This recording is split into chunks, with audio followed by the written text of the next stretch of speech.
All right, so today I've been asked to give you a talk, so entitled, so that's what you see basically here, so advances in SPECT and PET molecular imaging modalities.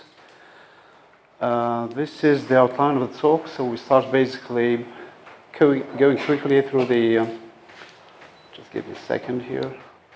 Yeah, the theory of image reconstruction, I think I'll just go very quickly through the slides, highlight the differences between what have been said by the previous speaker, because he reviewed exhaustively, the theory of image reconstruction, yeah, especially analytical reconstruction techniques. I'm going to focus on another category of techniques that has not been discussed, I think, in detail. This is called iterative reconstruction methods. And then we'll review the principles of what we call gamma camera imaging, single photon emission computed tomography, position emission tomography, which is the second imaging modality that we use in nuclear medicine. And then we start basically reviewing the advantages and drawbacks of software versus hardware integration of the imaging modalities, and then I'll summarize this talk. Right, so let's start with this definition of what we call molecular imaging. So when I started, doing research in this area, so we call the field nuclear medicine, and then it shifted towards this concept of molecular imaging. So what this means, so you've got the definition by Setif Gambir, so one of the pioneers in the field from Stanford University, passed away just last year. So the definition that he gave is basically that molecular imaging is visual representation, characterization, and quantification of biological processes at the cellular or subcellular levels within intact living organisms. And this is the definition that was adopted by our society, the Society of Molecular Imaging, Nuclear Medicine and Molecular Imaging, which says exactly the same thing using simply different words. So I'd like this actually lecture to be interactive, so feel free to stop me and ask questions anytime during the presentation, right? So we have witnessed a convergence of multiple image capture techniques with kind of unprecedented collaboration between scientists coming from different disciplines. I think this is one of the few medical specialties where you don't have only MDs, medical doctors, but you have also scientists having background in mathematics, physics, computer science, biochemistry, and so on. And then what emerged is basically, what you see here is a major difference between the different imaging techniques that we use in medicine. So we've got on one side what we call anatomic structural imaging techniques, and this includes ultrasound, right, which echography, X-ray computed tomography, and planar radiography as well. And then you've got magnetic resonance imaging as well. Magnetic resonance imaging has kind of broad spectrum, which is used also in functional imaging, and then probably I'll give you one or two examples later on. And then you have got this second category here that are used more as a complement to complement the anatomical or structural imaging modalities. We call them functional, so by default, physiologic, molecular, whatsoever. And this includes optical imaging, which is widely used in research, and also to image structures which are not really very deep inside the body, but it's widely used in small animal imaging, rats, mice, so on. And then you've got single photon emission computed tomography, position emission tomography, techniques that we'll discuss in detail later on. Right, so within the spectrum of medical imaging techniques, the sensitivity ranges from millimolar, so 10⁻³ to submillimolar sensitivity actually to detect contrast medium with X-ray, CT, and MRI, to picomolar sensitivity with positron emission tomography. Did not get used to this tool here. To positron emission tomography, which has sensitivity of 10⁻12 picomolar sensitivity.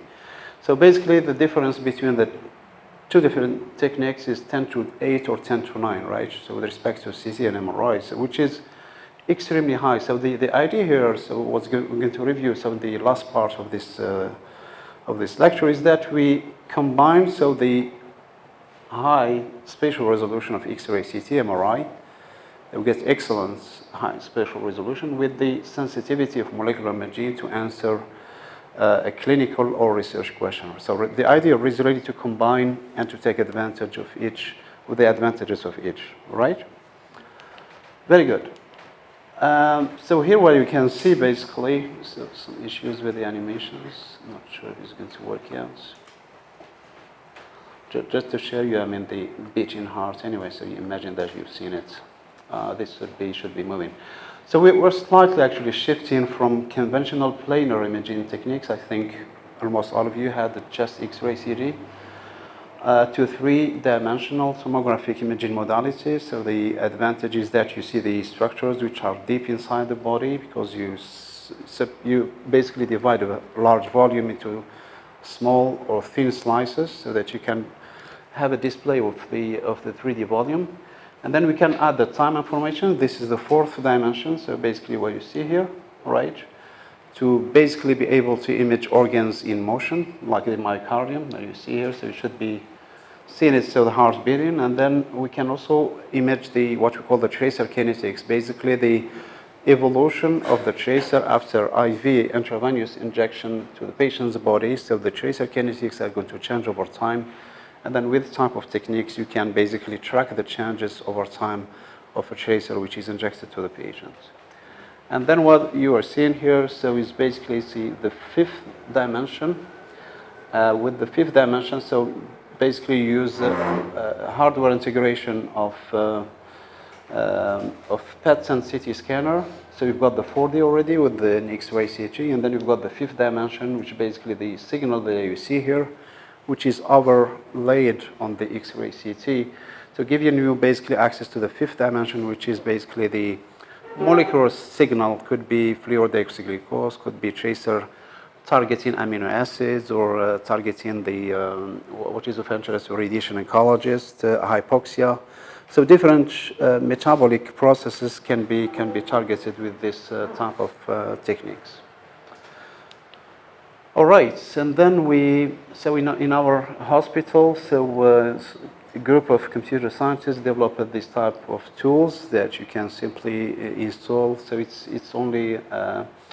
it runs only on Apple, so Macintosh, but there are plenty of open source software packages that you can simply download and display medical images in DICOM, standard DICOM formats. So just to give you an example here of software that you can use for research purposes.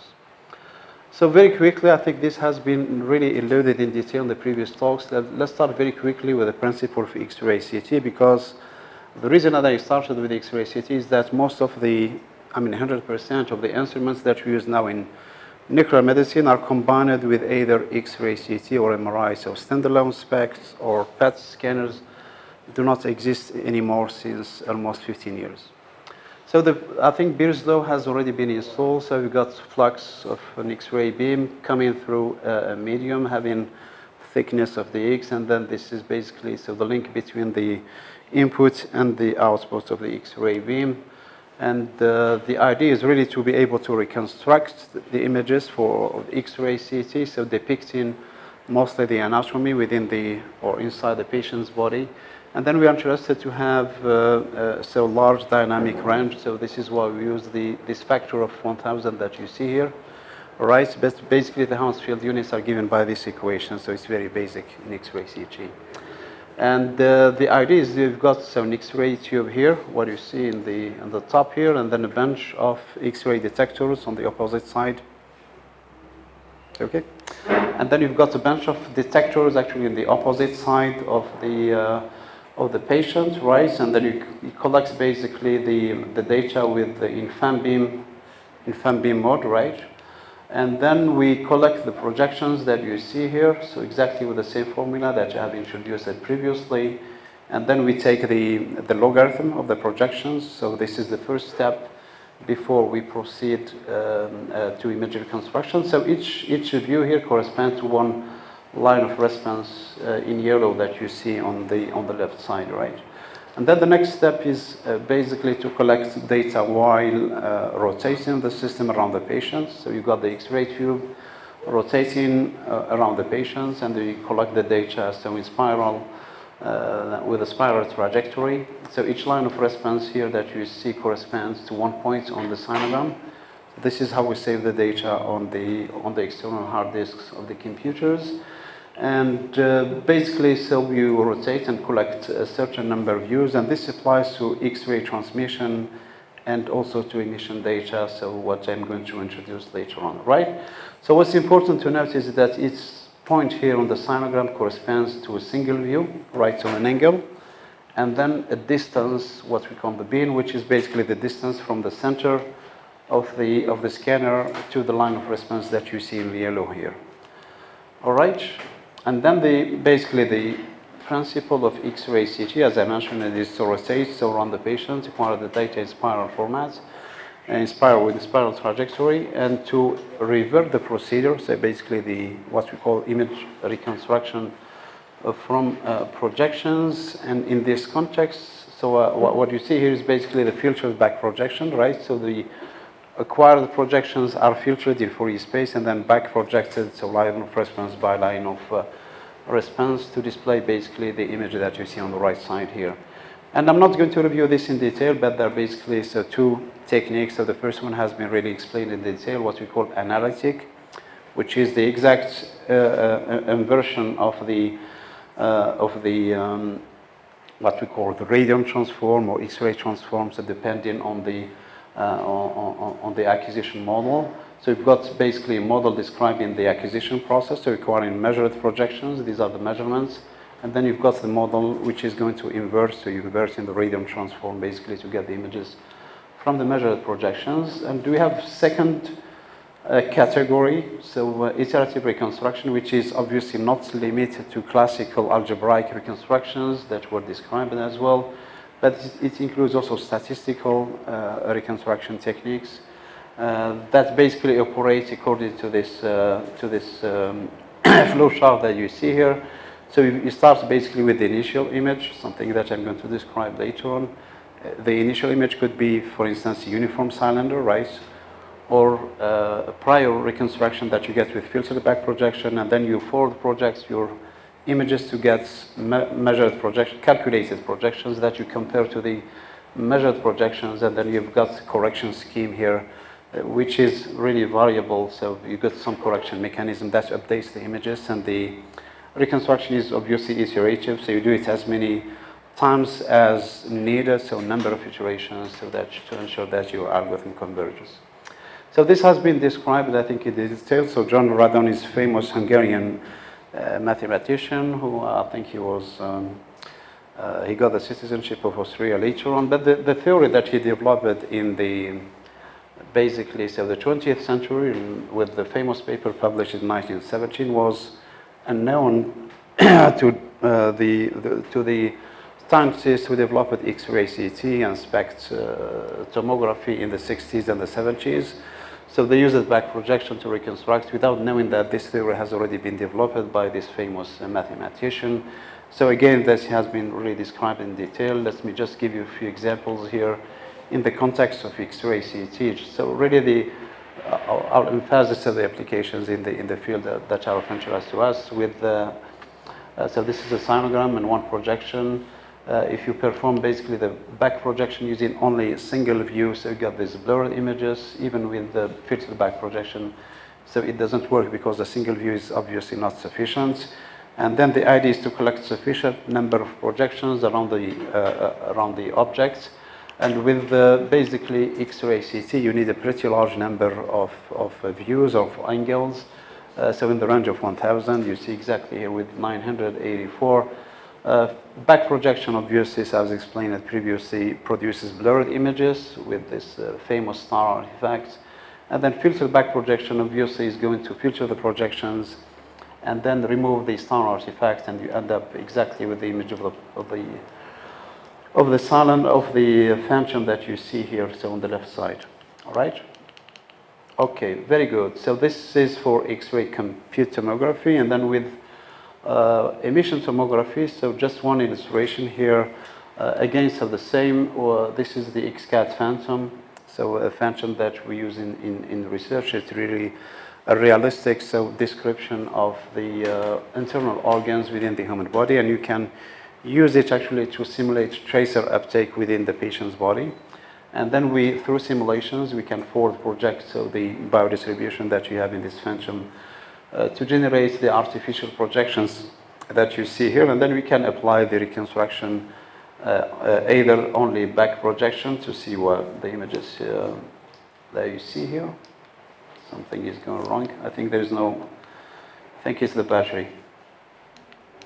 Yeah, I think it's the battery. So, all right, so let's switch to manual.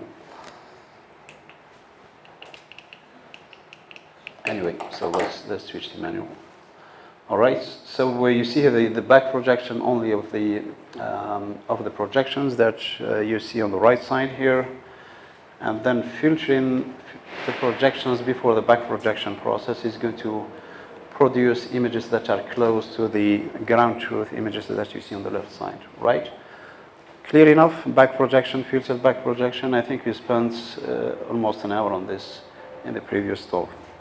Very good, so let's talk about a little bit about the history of nuclear medicine, molecular imaging. So it started obviously with the discovery of radioactivity, all right? So probably aware of this famous discovery, so in the beginning of the 20th century by Pierre Marie Curie and Henri Becquerel. So Nobel laureates in physics, right? And then you've got a number of pioneers that you see on the slide here, starting from this guy, so I forget his name, Lawrence. Yeah, Lawrence, he developed the cyclotron. So basically it's an accelerator that we use to produce radioactive material that you use to label biological molecules, to make tracers that we use in the clinic.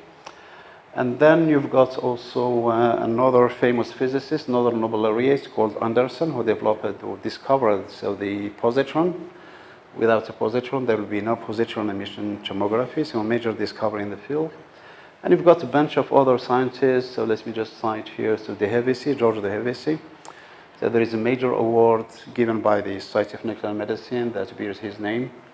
And he is known to be the father of nuclear medicine because he was the first scientist who established it. He's a biochemist, by the way, Nobel laureate. Developed the tracer principle, so to inject patients. He started with small animals, obviously, injects with a radioactive tracer, and then monitor the progress of this radio tracer within the patient's body using this tracer principle. So this is why we call him the father of nuclear medicine. And then you've got a bunch of other pioneers, Anger, who developed the Anger camera that we're going to discuss later on. Hoffman and Tirpogosian, who developed also the concept of positron emission tomography, and then a bunch of other scientists, so probably we will have the chance to talk about them later on. So what's really fundamental to nuclear medicine or molecular imaging is this tracer principle.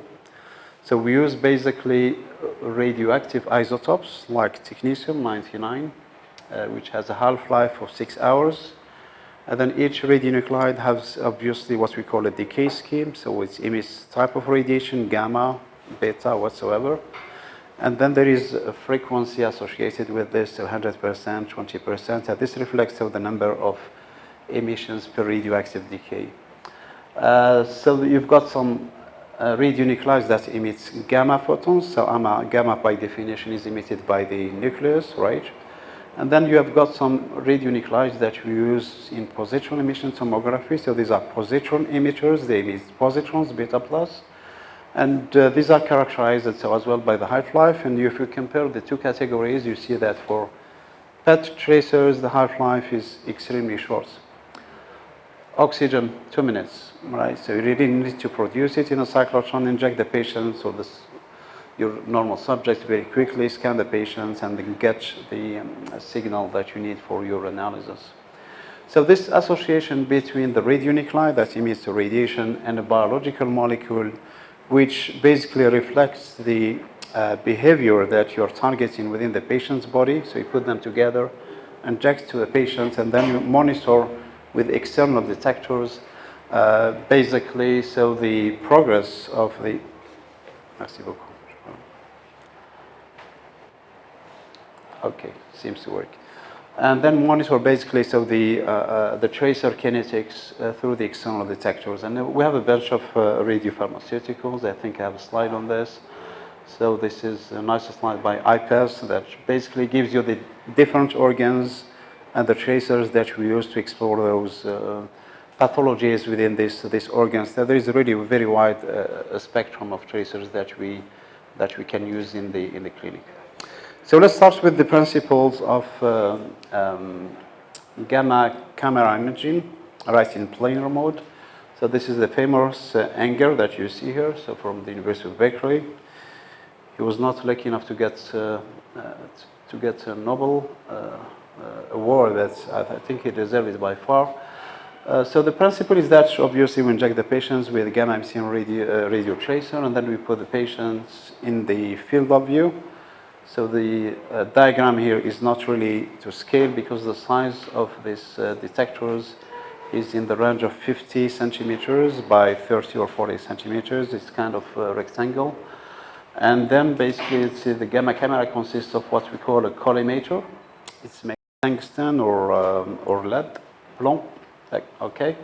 And then the radiation, because the patient becomes radioactive, so the patient is going to emit radiation, so gamma photons.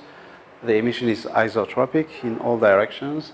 And then the role of this collimator is simply so to allow only photons which are perpendicular to the detector that you see here to pass through the collimator. So those lucky photons that pass through the collimator are going to interact with the scintillator. So usually it's a sodium iodide, right? Sodium iodide doped with thallium.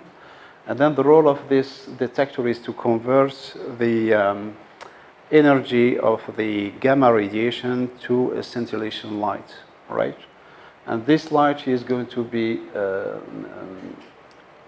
basically transported by light guide through the PMTs, photomultiplier tubes.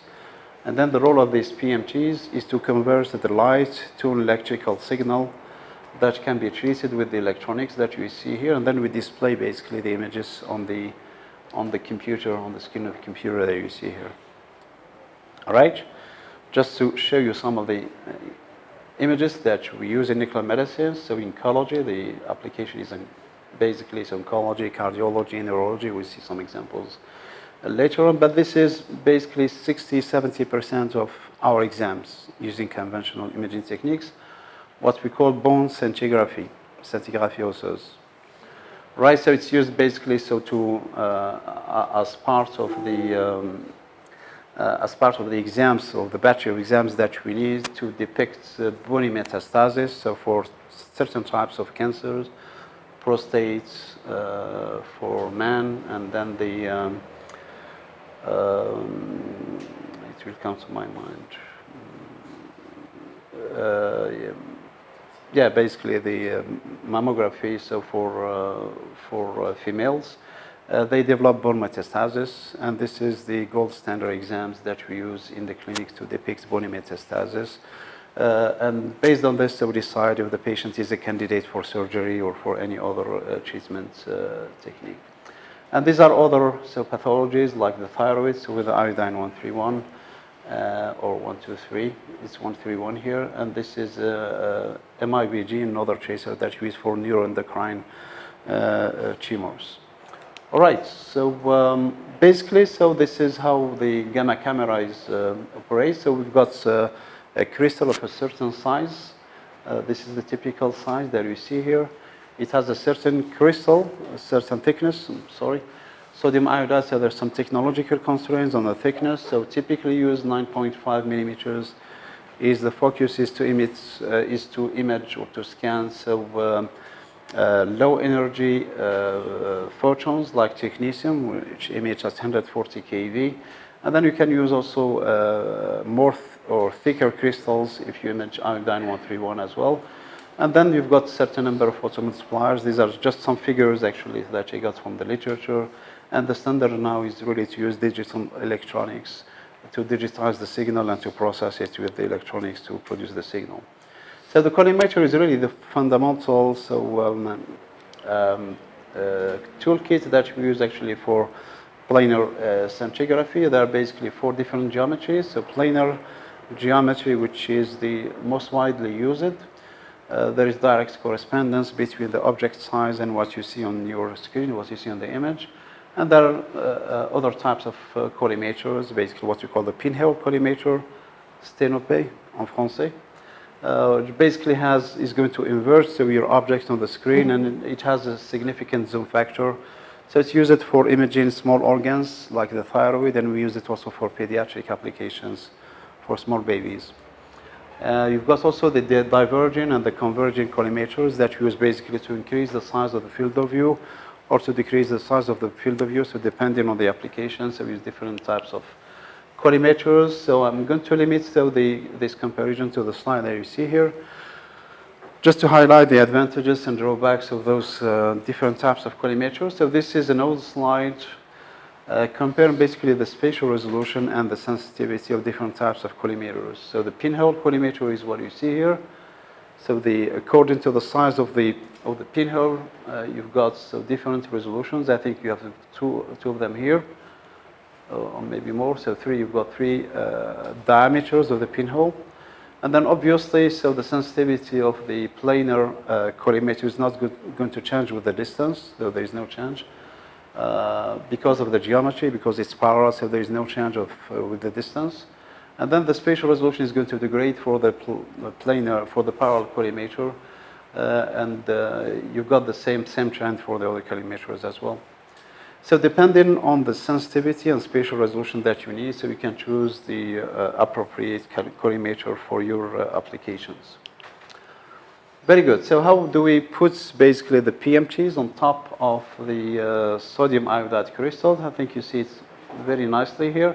So these are the PMTs here on the top, which are directly glued or attached to the sodium iodide crystal.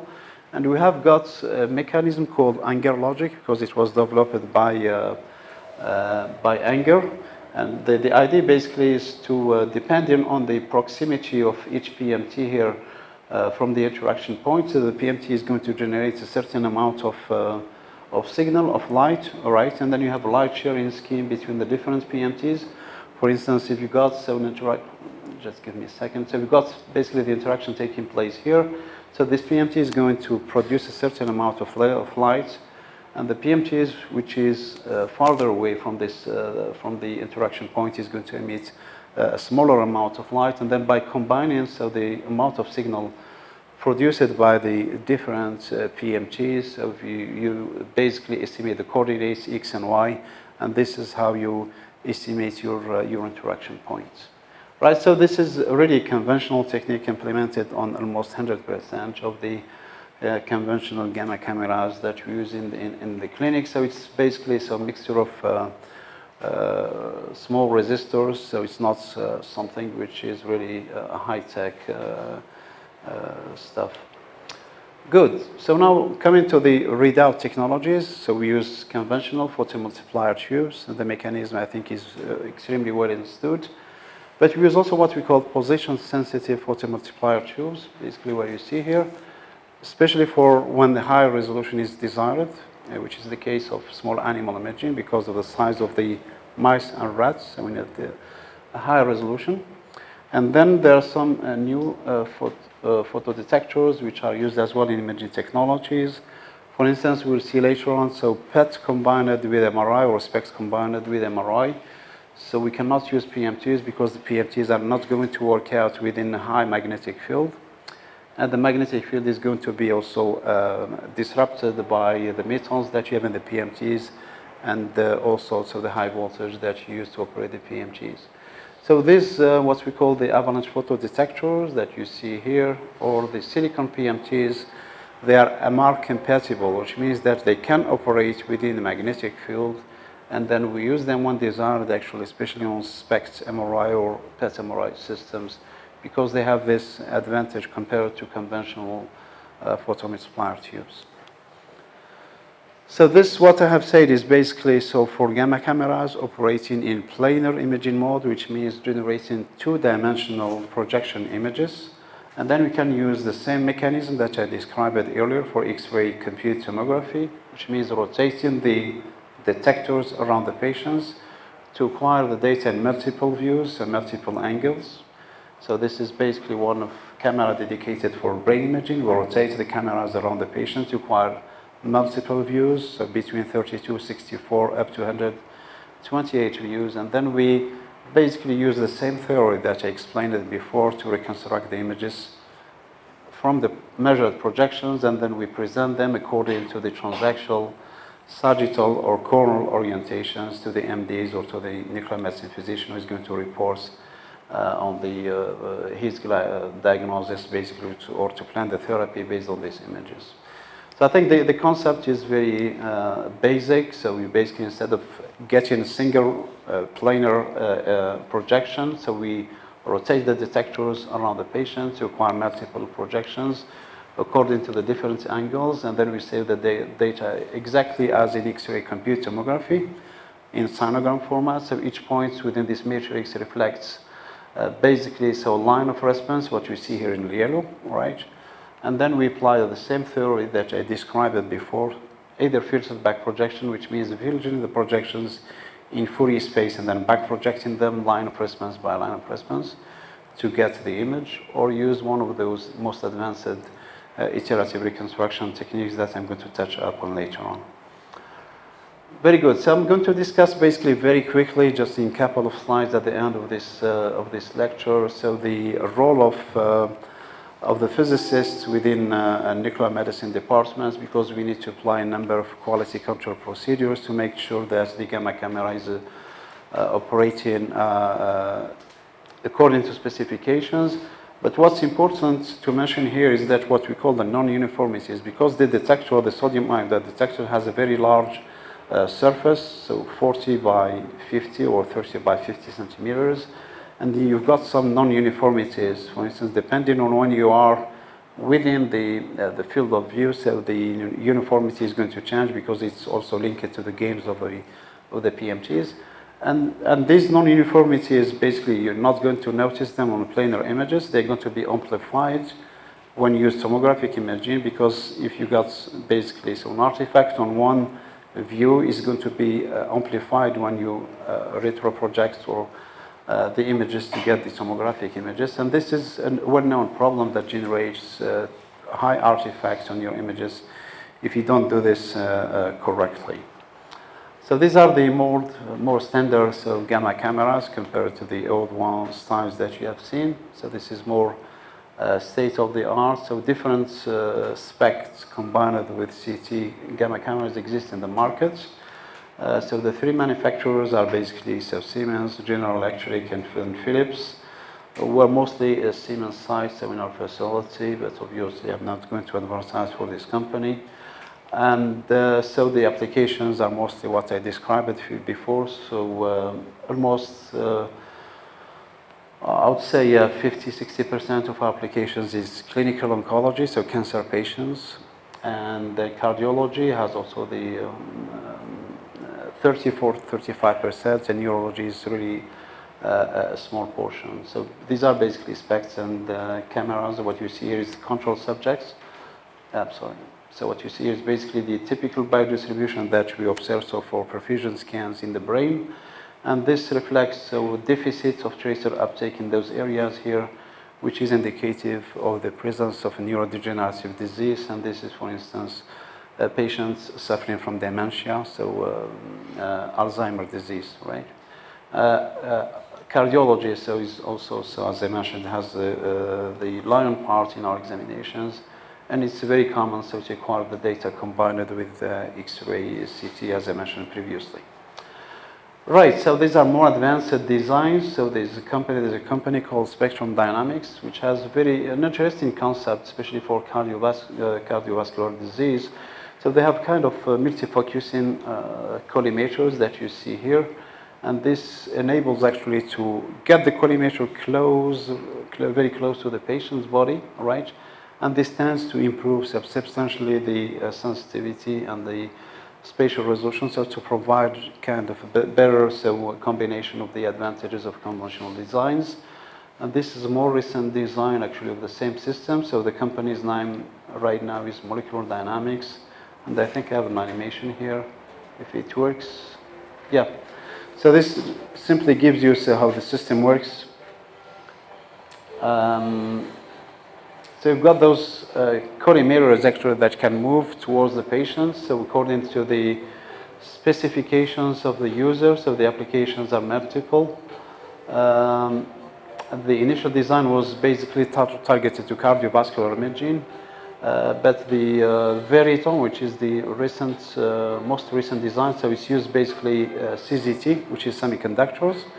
So there is no need for PMTs because CZT converts directly to the gamma cameras to an electronic signal, and then it enables actually to scan extremely fast with a lower dose to the patients. So an extremely useful design. Good. So now this type of technology is not only used in clinic for to scan patients, but it's also used in research settings, right? So for biomedical research, and we have in our facilities a couple of small animal SPECT systems dedicated basically for small animal research. We've got this one and that one. So those two are installed in our facility, and we use them extensively in research. So this is combined with X-ray CT, and more recently it's combined also with optical imaging. This is a tri-modality system, and I think I've got slides later on that I'm going to show you. Okay, so let's start now with the second part of the story, so positron emission tomography.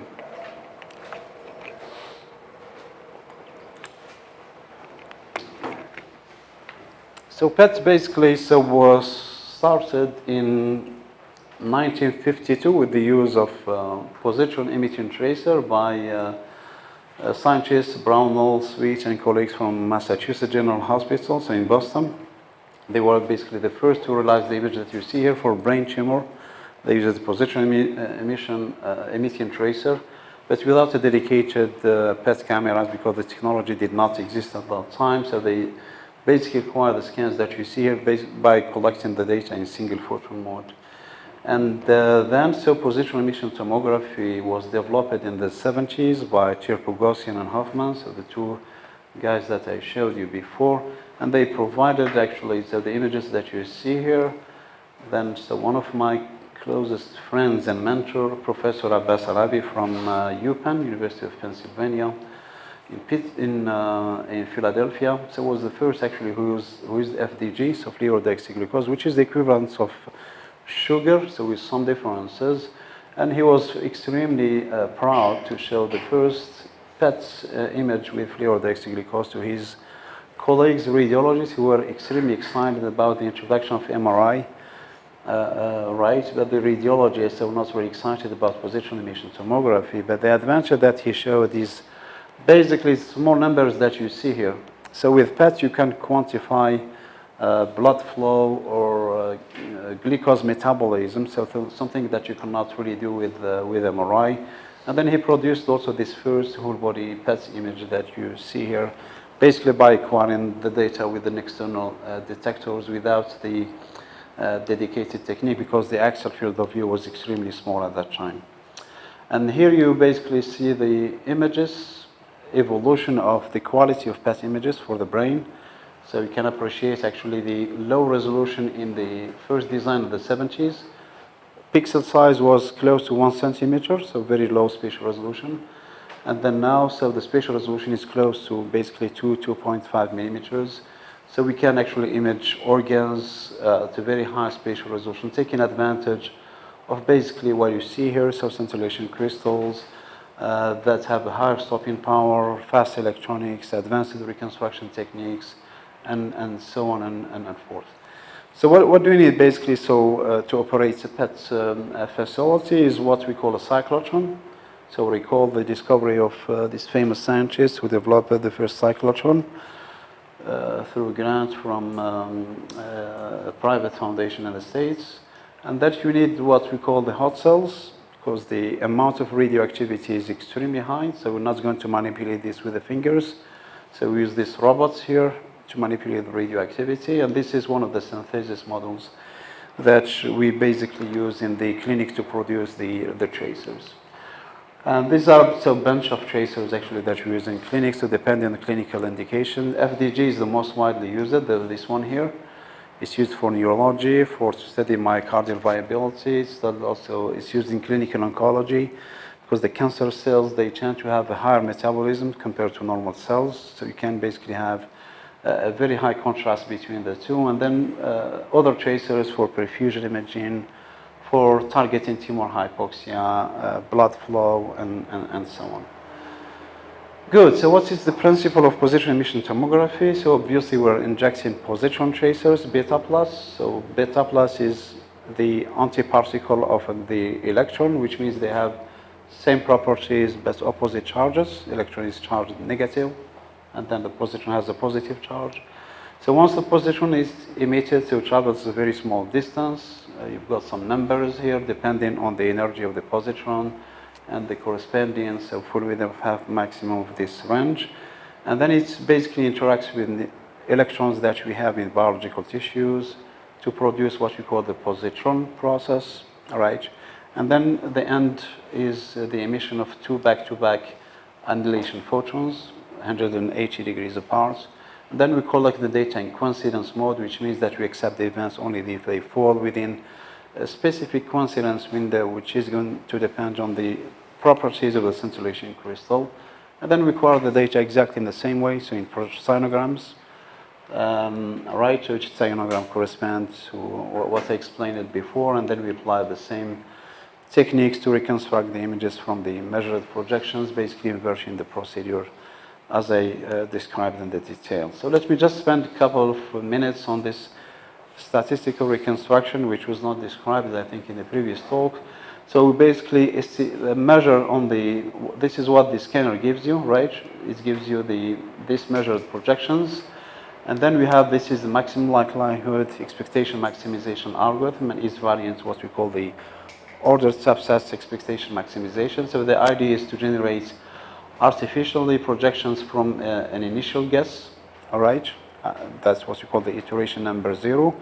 And we, by convention, we start with the uniform cylinder. So we generate artificial projections, and there is a correction mechanism which compares the projections, the measured ones, with the artificially generated ones.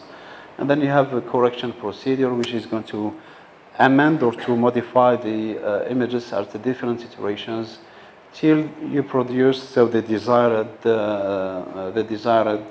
output.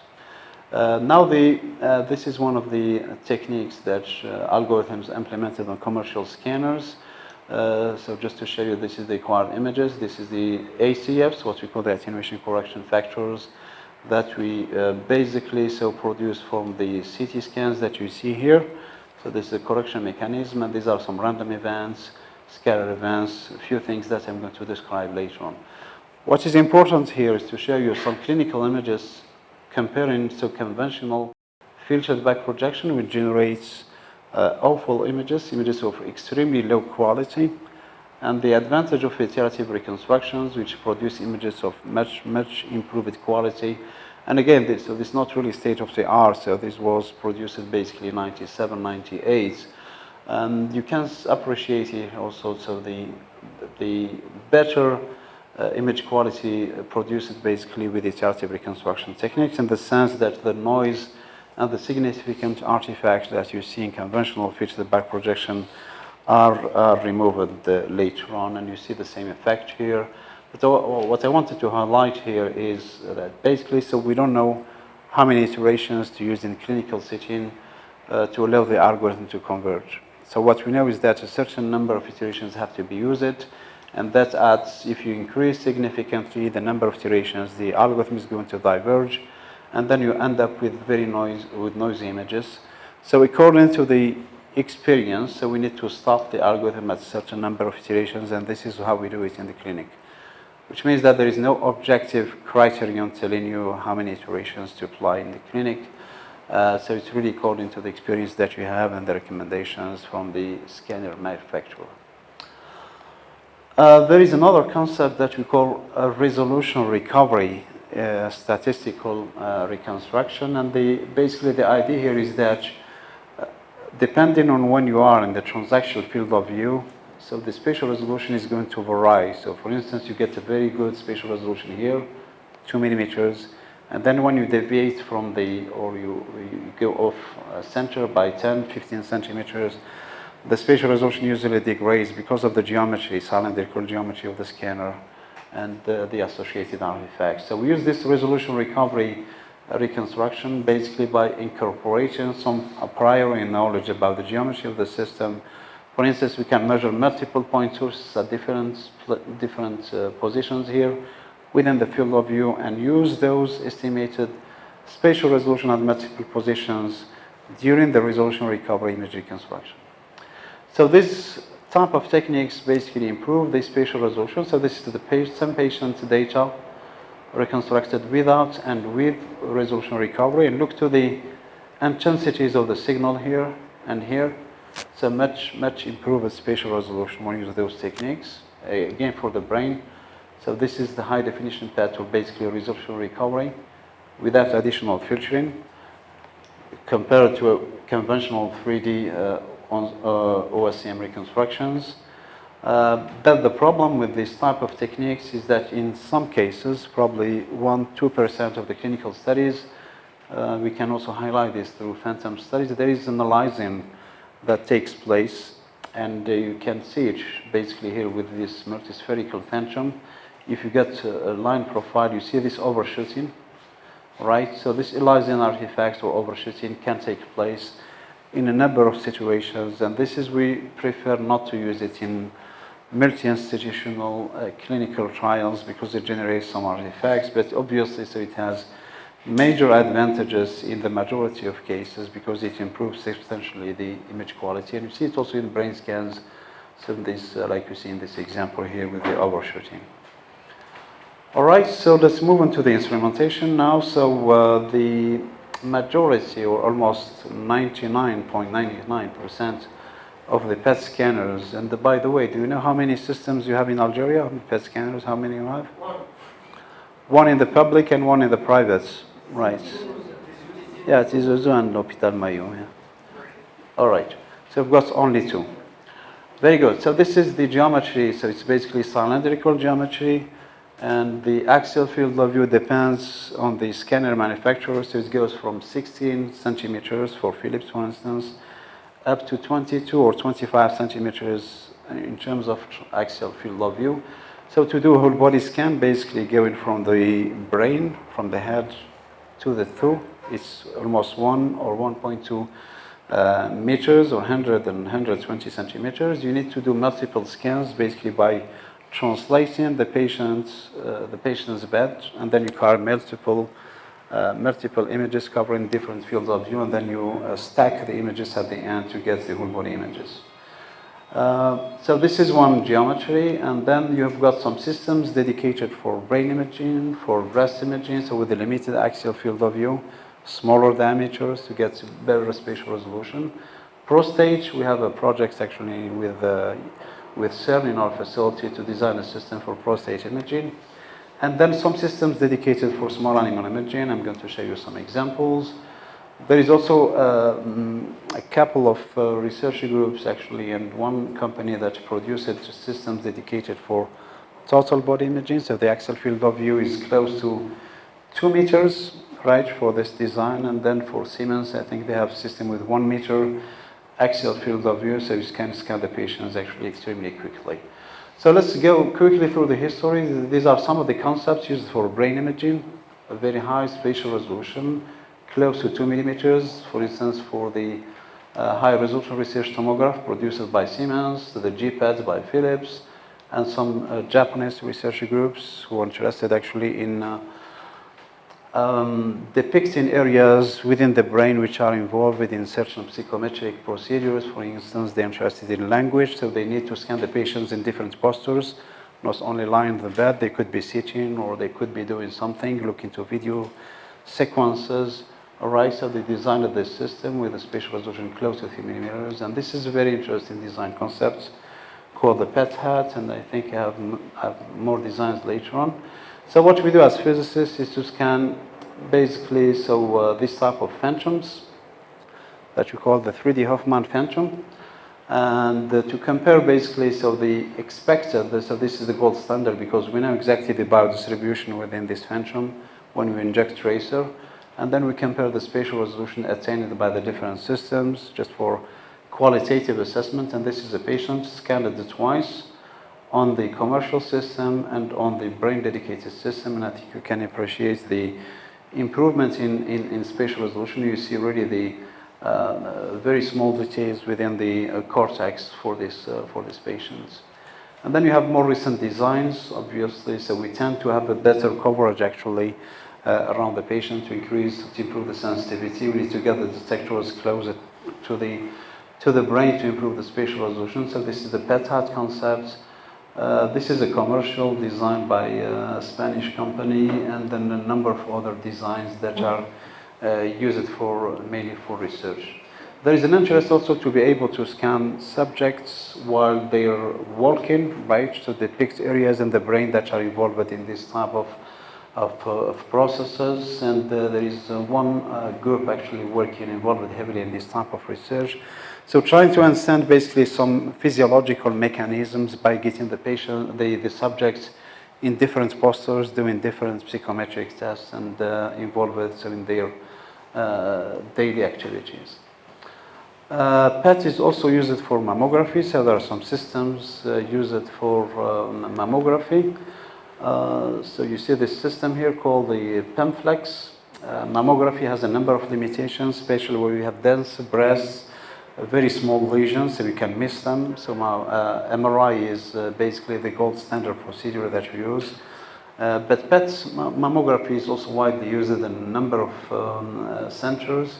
And with this type of design, so you see basically when you scan the Lorenzo phantom, which has basically rods giving you some different spatial resolutions, and then you can appreciate the comparison between the system dedicated for whole body imaging, having spatial resolution close to 4 millimeters, with the system designed specifically for mammography with a very high spatial resolution, so you can depict basically resolution of 1.6 millimeters, and this improves the detectability of small lesions. And you've got clinical case here, patients with 2 IDC lesions that you see clearly on the MRI, and also depicted on the PET mammography. And obviously, so the gold standard is the pathology, so the pathology confirmed the presence of these 2 IDC lesions. Sorry for the noise here, but these are systems actually used in biomedical research to scan animals.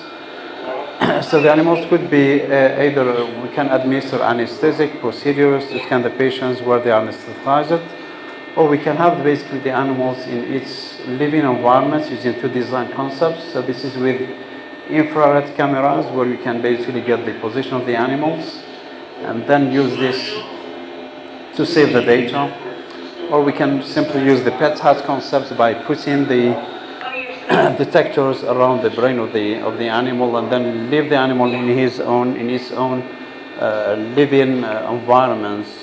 This is very interesting for neuroscience type of research, because we'd like to scan the animals in their normal living environments without the use of anesthesia. Very good. Okay, so this is the Explorer, designed by a group from the University of California, Davis. So it has an axial field of view about 2 meters. So this is not really a new concept, because the idea of having a whole body system the discussion started in the 80s and the 90s. But this is the first group actually who managed to get funding from the NIH, the National Institutes of Health in the States. They got almost $16 million to design the system that you see here. And these are the PIs. I think you'll see them in the next slide. These are the PIs, Ramzi Badawi, Simon Sherry, and John, forget his name, so John something. So they designed the system actually with 2 meters axial field of view. Very proud of the system. So with the 2 meters long cylinder of germanium-68, that was used to characterize the performance of the system. And I think I have some clinical studies. Yeah, this is one of them. So because of the large axial field of view, so we can shorten the acquisition time. And they demonstrated actually to images, the clinical quality with only 37 seconds acquisition time compared to the 20 minutes for the conventional systems. And the other advantage is that you can basically start the data acquisition following the injection of the tracer and recall the tracer kinetics that you use for physiological modeling, for tracer kinetic modeling to quantify physiological and metabolic processes in vivo. So right now, so there's the three major groups. United Imaging commercialized the system that I showed you. So it's a Chinese company. Siemens have a system with 1 meter axial field of view, and probably so Philips can take the design from the group of Philadelphia. Yeah, please go ahead. I just have a question about Yeah. the substance that they inject to the patient. Yeah. I believe I'm just not taking it how it works. I mean, yeah, no, it's not. No, it's not. So basically, so we take F18. So this is FDG as a tracer. So FDG is the equivalent of sugar with small differences. So we take FDG as a radionuclide, and then we attach it to deoxyglucose, which is the equivalent of sugar. So the only difference with sugar is that sugar is later on eliminated by the cells, so it goes out of the cells, and then deoxyglucose remains within the cell. And this is why we see the increase in the uptake with time. Well, the exposure is different story. So I have a slide on this. I will highlight this later on. Yeah, but obviously it's not dangerous for the patients. So there's 11:30. Okay, so I'll try to finish in 10 minutes. So just to give you enough time for questions. There is a concept called time of flight that people who know MRI. So there's also time of flight in MRI. In the context of positional emission tomography, so the idea of time of flight is different in the sense that we take advantage of, because the two annihilation photons which are emitted in opposite directions travel with the speed of light, so, right? The speed of light, which means 300,000 kilometers per second. And then depending on when you are, so on the line of response, so you can imagine that this photon here can reach this detector before the second one reaches the second detector, and taking advantage of a high temporal resolution of the crystals that we use on PET scanners, so we can correlate basically the coincidence time resolution, right? So knowing that the spatial resolution is limited by a number of factors, basically what you see here, so the size of the detector, the coding, so by coding I mean how the crystals are associated with a bunch of PMTs to record the detection points or the interaction points, the diameter of the scanner, small diameter, basically involves better spatial resolution, and vice versa. The position range that I showed you, F18 versus rubidium, there is a difference in terms of spatial resolution. Then the depth of interaction, so if you've got your crystals, they have a certain depth, 20, 30 millimeters.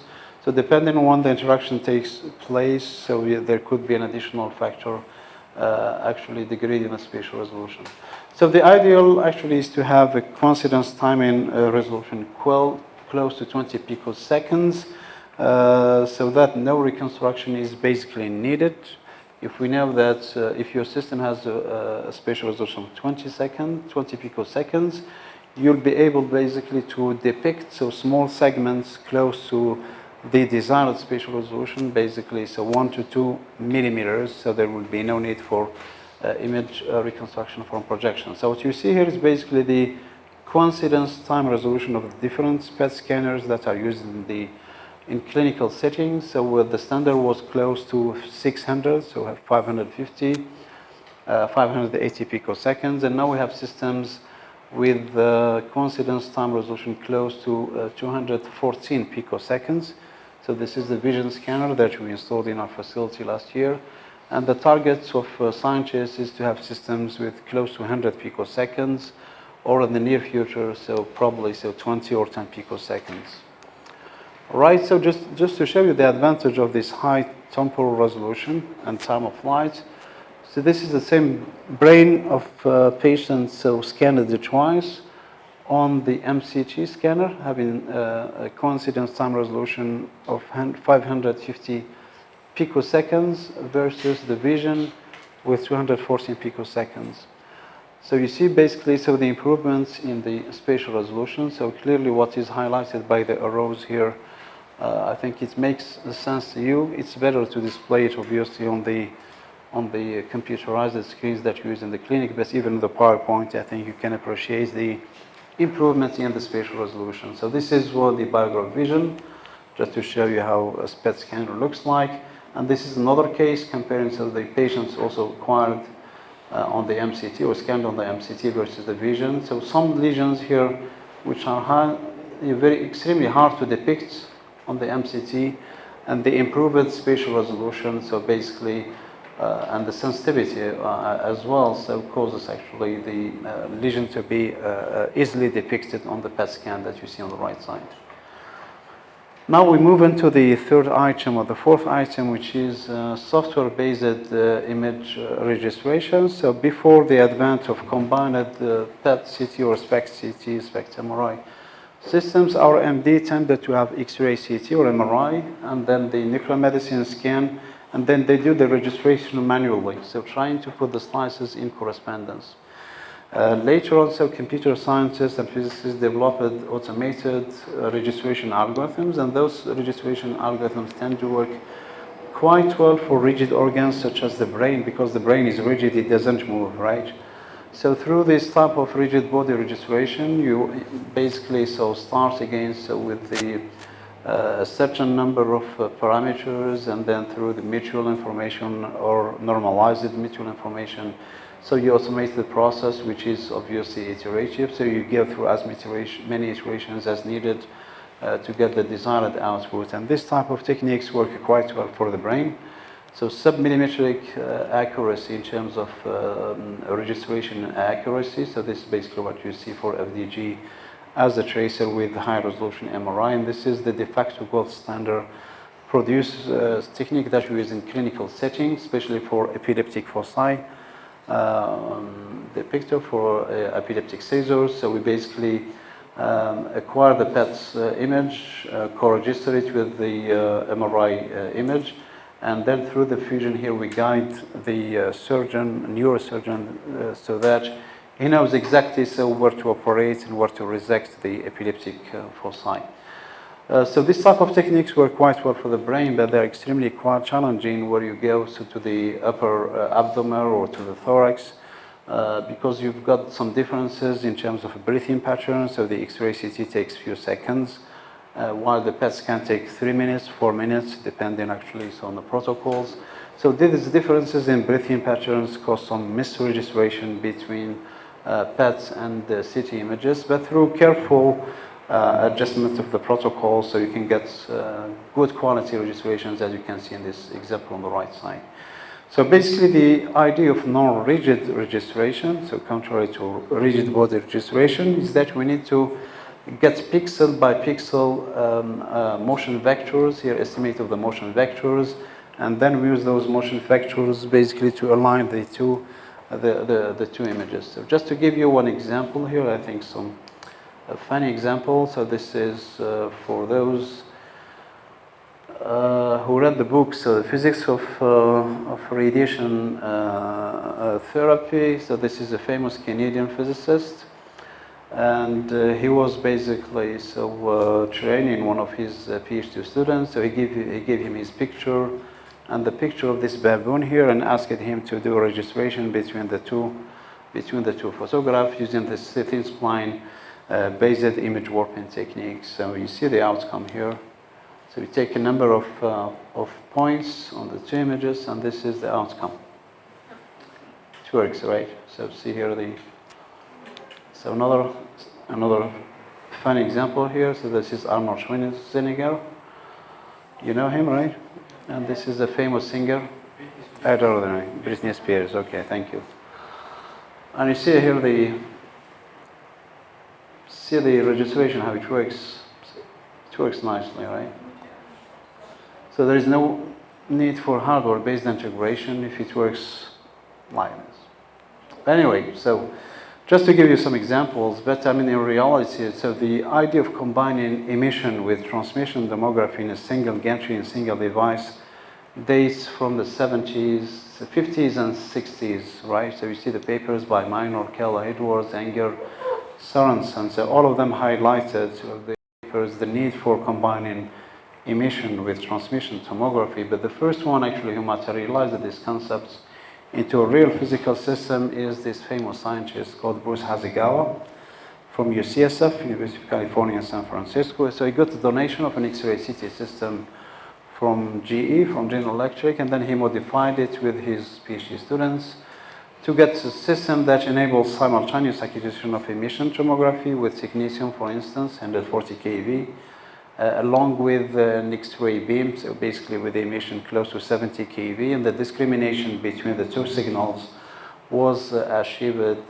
through energy discrimination. So here's semiconductor detectors, hyperpure germanium, because they have a very high energy resolution. And they acquired so few patients. This is one of them, a neuroblastoma, which is a terrible disease. You see the uptake in this malignant lesion here, so superimposed on the X-ray CT so that you know exactly where the lesion is located. All right, I'm not sure how long time I still have, so let me try to finish in 5 minutes. Is it okay, 5 minutes? All right. So this is the PET CT scanner and how it operates in the clinic. So David Townsend is the person who designed this system. And the design concept was actually initiated at Geneva University Hospital, so in our units, when an oncologist entered into the room and he saw this open space here, he saw this open space between the two systems, and he said, guys, if you put an X-ray detector and an X-ray tube on the other side, so we can combine the two imaging modalities.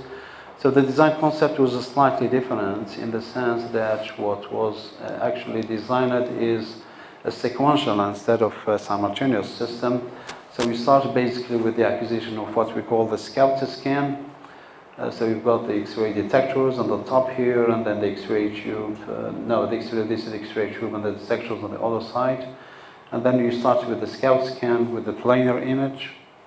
And then once you get your scout scan, or what we call also a topogram, so we define the axial field of view, and then you start the acquisition of X-ray CT exactly so as I described it earlier. So you rotate the system around the patients, and then you basically push the patient towards the PET detectors, right? Anyway, so I think you got you basically push the patient through the PET detectors, and you acquire the PET image, and then you fuse the two and present them to the MD. So this is the system that I showed you before for small animal imaging. So you can basically have tri-modality system like the one I'm showing you here with the X-ray CT, single photon emission tracer, and then a positron emission tracer. And this is exactly your question regarding the radiation dose delivered to patients, which could be an issue because you're basically adding up the contributions from the different imaging modalities, scout scans. So this is between 0 point something to 0.6 millisieverts, depending on the acquisition parameters. Spiral CT is usually low dose scan that we use only for attenuation correction, anatomic localization. Few millisieverts still. The injection of the tracer, so we usually inject between 200 and 300 megabecquerels, so between 5 and 7 millisieverts. So you have the notion of millisieverts, right? So you compare to basically when in Switzerland, I know that you have an annual exposure close to between 3 and 4 millisieverts. I guess, yes, same numbers in Algeria. And then, so you, at the end, so we usually inject the contrast medium to the patient to acquire the diagnostic quality CT. And if you combine all the factors together, so you get close to 25 millisieverts, which could be extremely high. And this is what's basically generated so a number of concerns in the, not only the scientific literature, but in New York Times. And that was actually a big issue in Europe and the United States, especially in 2010, with the word CT dose mentioned so more than 2,000 times in the literature. So this caused basically a paradigm shift in the way the CT scanner manufacturers designed the CT scanners, because the war was in increasing the number of detector rows. I have 16, I have 64, 128. The Japanese, they had a system with 256 rows. And then the war became to reduce the radiation dose to the patients. And this is nicely discussed at this in the paper by Mahash and one of his colleagues. If you are interested, so I really encourage you to go through this. And so they basically discuss this shift in paradigm. While doing so, when scanning the patients in whole body imaging, so we've got malignant lesions. So this is basically what you see, the moving lesions here, so they reflect the presence of cancer cells within the patients, right? These are patients with cancer. And because of the respiratory motion, so the amount of signal which is emitted by those small tumors could be actually distorted and could be also blurred. So you might miss some lesions, and I think I have a nice example here. So you see this static PET image on the left side. There is a lesion here, so because the images are acquired in static mode, so you miss the lesion, you don't see it. If you gate the data, so the gating mechanism, I'm going to show you, I think, in the next slide. So you simply synchronize the respiratory signal with the PET signal. And then you can split this into a number of respiratory gates, and this enables you to reconstruct, so 8 or 10 PET images corresponding to different phases of the respiratory cycle. And this tends to increase the lesion detectability, because you get rid of this blurring that takes place during the respiratory motion. So this is how the data is acquired. So you basically acquire the data, PET data in this mode format, and then you have an external device.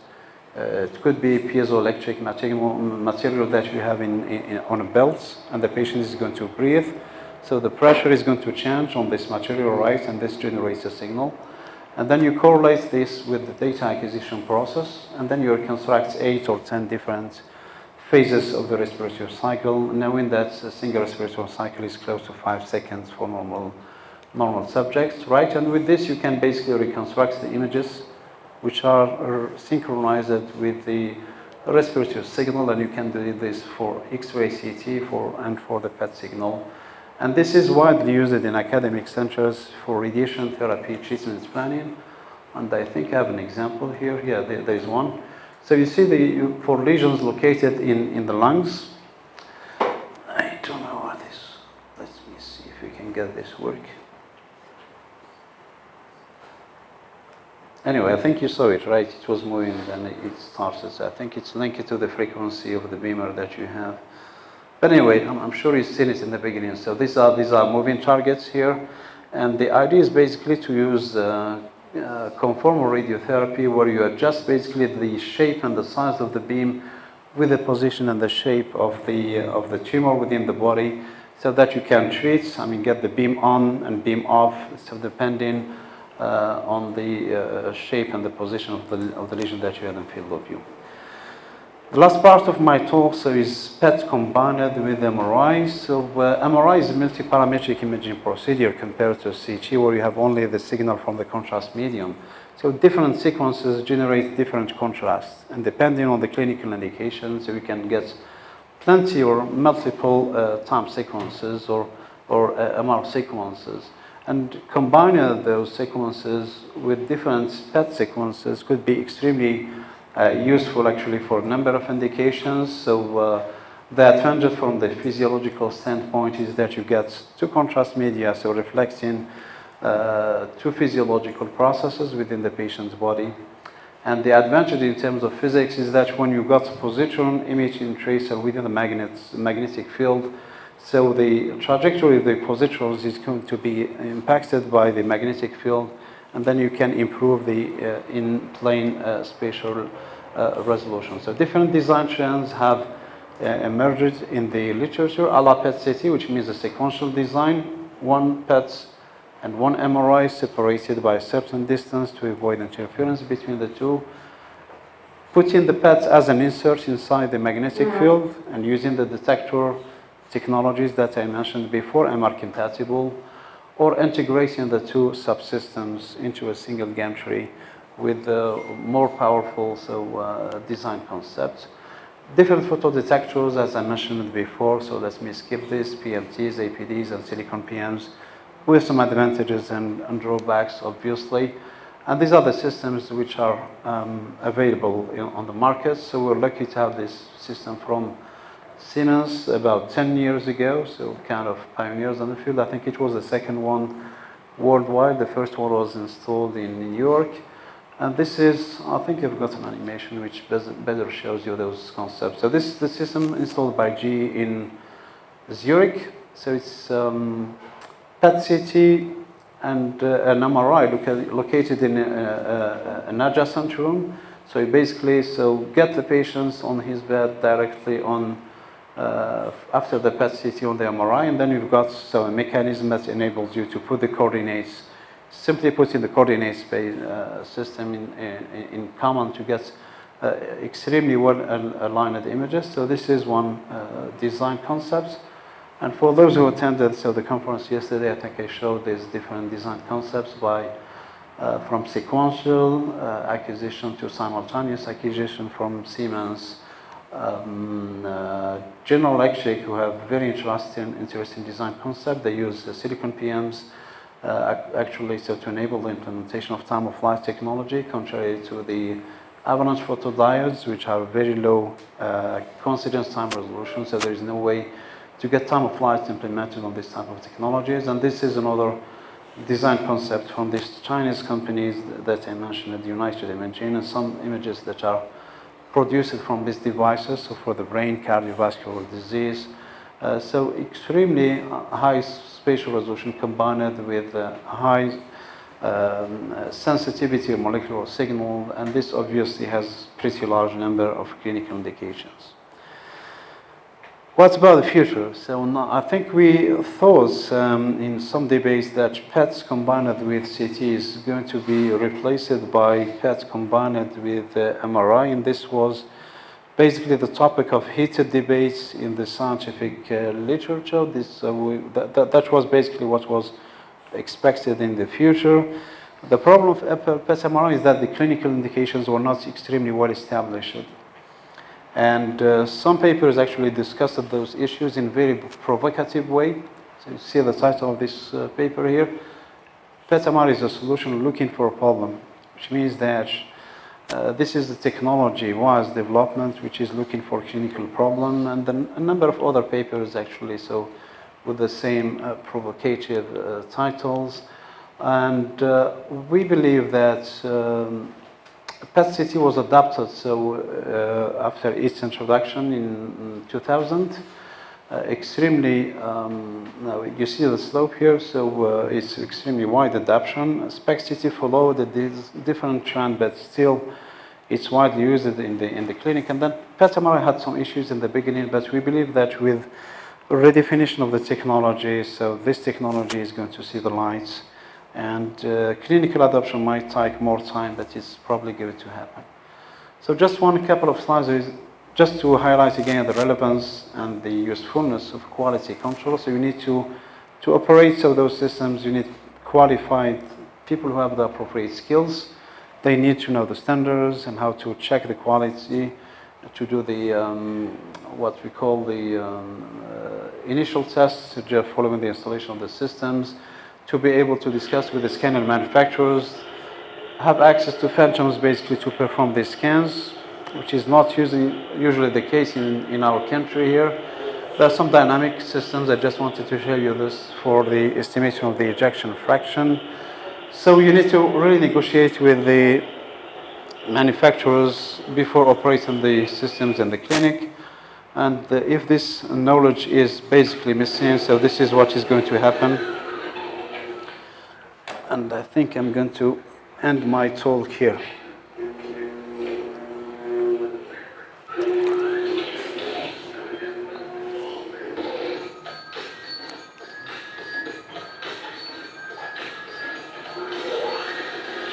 Good. Thank you so much.